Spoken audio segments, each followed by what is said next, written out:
சர்க்கரை வியாதி, பல்லோட ஈறுகள், இது ரெண்டுத்துக்கும் ஏதாவது ரிலேஷன்ஷிப் இருக்கா? Doctor Divyadharshini, periodontist, I target on your gum and oral health.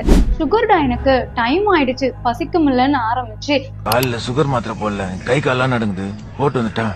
Heart attack, stroke வர வைக்கிற வரைக்கும் சர்க்கரை வியாதியால பாதிப்பு ஏற்படுத்தாத இடமே இல்லைன்னு சொல்லலாம். உங்க பல்லோட ஈறுகளையுமே அது விட்டு வைக்கிறது இல்ல.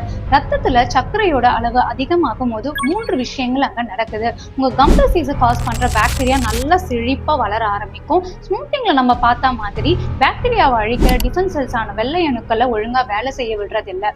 கம் ஹெல்த் சீரா வைக்கிற கொலாஜன் அப்படின்ற ஒரு முக்கியமான டிஷ்யூவோட ப்ரொடக்ஷனுமே அங்க அஃபெக்ட் ஆகும். அது ஒரு குவாலிட்டிலுமே பாதிப்பை ஏற்படுத்தும். சர்க்கரை வியாதிக்கும் ஈறு நோய்க்கும் எப்பவுமே 2 வே ரிலேஷன்ஷிப் இருக்குன்னு சொல்லுவோம். அதாவது பேசிக்கிட்டே இருந்தா எப்படி, நல்லா அடிச்சுக்கோங்கன்ற அளவுக்கு பிளட் குளுக்கோஸ் அதிகமானா ஈறு நோய் அதிகமாகும், ஈறு நோய் அதிகமாகும் போது பிளட் குளுக்கோஸும் அதிகமாகும். சர்க்கரை வியாதி இருக்கிறவங்க கம் ஹெல்த்தையும் செக் பண்ணி ஹெல்த்தியா வச்சுக்கோங்க.